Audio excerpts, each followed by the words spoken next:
Black Cat is the newest addition to the Marvel Rivals roster, and today I'm going to be breaking down how her abilities work so you can start off the new season strong. Before we get into it, Black Cat is a unique playstyle built around resource management. If you get it right, you can become the MVP every single game, but if you don't get it down, you will be added to everyone's avoid list. So starting off, we have her primary, called Feline Fury. The attack pattern is a single and then a double, so where she slashes twice, and each slash does 36 damage, which is not bad for a melee. And then she has a passive called Sticky Paws, which allows you to get coins from doing damage to enemies. So each time you swipe at someone, you get 50 coins back. So this way you can keep your economy active. The next part is called Fortune's Favor. This is when her kit gets a little bit more fun. If you hold right click, you can access two purchasable abilities. You have Claw Whip and Phantom Pursuit. It's just a quick little menu that allows you to pick between two different abilities. Like on Daredevil, where you can pick between the whip and tossing your batons. The first ability is called Claw Whip. Claw Whip costs about 150 coins to activate and then returns 50 coins per target hit. So the net cost is about 100 if you hit just one person, and it does 68 damage. It also gives you 25 shields back, which is the blue health. It's a solid tool if you see people that are grouped up together or if you want to just do some extra damage. Your other ability is called Phantom Pursuit. It does 78 damage and has a 20-meter cast range. You're completely invincible and untargetable while you're in this, so you can use it to dodge things, sort of like a Star-Lord flip or like a Cloak and Dagger fade. You can use this to do damage, do combos. You can use it to reset your double jump as well, so it's quite a flexible tool to have in your kit. Next up, we have Cat's Cradle, which is her dash ability. She has two charges. It does 52 damage, and it also gives you 150 coins per target hit. It also resets your double jump, so you can change some crazy movements with this. You can use it as an engage tool and disengage tool, so you can get really flexible with these abilities, and you can chain them very nicely together. Another passive she has in her kit is called Thieving Grace, which allows you to double jump. However, she has many items in her kit that allow you to reset the double jumps and chain them off. So if you double jump, grab a wall, you can double jump off again. And then if you pop one of your dashes, you can double jump again. And then you can pop your Phantom for another double jump. You can pop your E, which is an ability we haven't gone over yet. And you can also do another double jump, so you can just chain this and get crazy airtime. Turn of Fortune is a very powerful ability she has, which has a very short cooldown as well.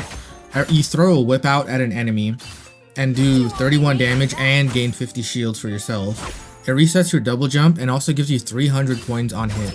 So you should just be throwing this ability as often as you can, just to keep your bank padded so you can keep buying items that you need. It also keeps your health up so you can just maximize your uptime. Another passive that Black Cat has is called Stealthy Catwalk. It's the same passive that Penny has in Daredevil, where they can climb vertically up a wall and they can also stay there but not move left and right. Her ultimate is called Calling Card. You press your ult button and you let out a sort of scan that goes across the whole map, and it marks all the enemies for you. And if you have any enemies within your LOS, you can press the ult button again and you will dash over to them and you will always teleport behind them. And then once you are dashed in, you can press the ult button again to do a slash that does a % of their max HP. So if you hit a Groot, it'll do 241 damage, but if you do it to someone with 275, it'll do around 120 damage. If it's white, it means they will live the slash, and if you see it's red, it means they will die instantly from the slash. The ult sort of works like Bucky's ult, where you have the marks on people, and every time you kill someone, it'll reset the timer, so you have more time to chain your ult and go further. This is where Black Cat's kit gets even more unique. Every time you press F, you can open up a little menu called the Gilded Deal, which is basically just a shop, where you have 6 different items you can pick for different scenarios based on what's happening in your games. Now we're going to go over the 6 items. Just keep in mind, every time you die, you lose half your coins, and you can also set these different items to be different keybinds so you can buy them instantly without having to go through the shop. The first item we have is called Crystal. I'm not even going to attempt to call it by the actual name, but it's a 200 coin item that allows you to cleanse yourself. So if you're hit with a stun, like Doctor Strange ult, Groot ult, Freeze, Mantis, Sleep, even Bucky ult, it will cleanse it off you so you can escape very easily and save yourself. I think this is one of the stronger items she has. I highly recommend setting this item to an ability you can easily access so you don't have to buy it through the shop, because it's going to save you countless times. The next item is called the Falatine Flame Orb, which costs 100 coins. You can only have one of these out at a time, and you can hide them around walls and it will still see. And then if it has LOS, which is the line of sight to an enemy, it will draw a line from the enemy to the orb, which helps the enemies find it and break it. So you kind of want to try to hide it a little bit so it's hard for enemies to reach it or break it. It can also not detect enemies that are invisible. So if you have like an invisible woman or a Psylocke going around, you can't detect them by it. You can also set it up on like a flank angle, like a little security camera, so you know if someone is sneaking around for a flank or setting something up. The third item is called Helm of Hades. It costs 200 coins, and it's pretty much just a straight copy of Psylocke's Invisibility. It allows you to go invisible for 2 seconds, and if you get tagged by damage, you will be revealed for like half a second. And it allows you to set up for flanks or escapes. Sometimes it helps to have a teammate who... Another ability is called the Tablet of Destinies. It costs 100 coins to buy, and it's pretty much just like a little gambling mechanic, so you can win 0 coins, 50 coins, 200, or hit the 500 jackpot. This is more of like a Hail Mary type item, so if you're kind of just in a pickle, you can just try getting a jackpot or something to allow you to do something, but it's not as cool as the other ones. The Ring of Zona is one of my favorite items she can buy. It's basically a strange portal that can go through terrain. You can put it through ceilings, through walls, through floors, and you can pass straight through them. A crazy trick it has is if you put it on the ceiling, you can go through it no matter how high it is. So if it's above you, you can just teleport through. It can set up some crazy rotations for your team, setups, map flips, and I think it's going to be very strong once you learn lineups. Just from a little bit of experimenting I did, I found some crazy ones on Spider Islands, Hell's Heaven, and Central Park, which completely changed how the maps are played. I believe this item is going to excel really well in coordinated settings, or if you just have a good team that's using voice. You can just completely change how the game is played and catch the enemy team off guard.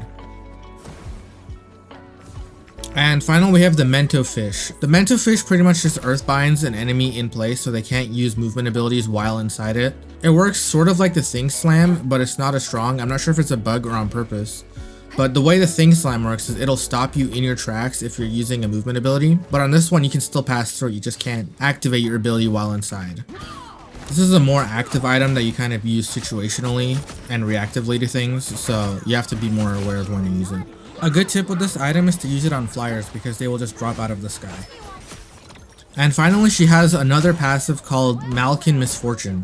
Whenever she hits an enemy, she puts this little cat mark on the enemy, which you can see here.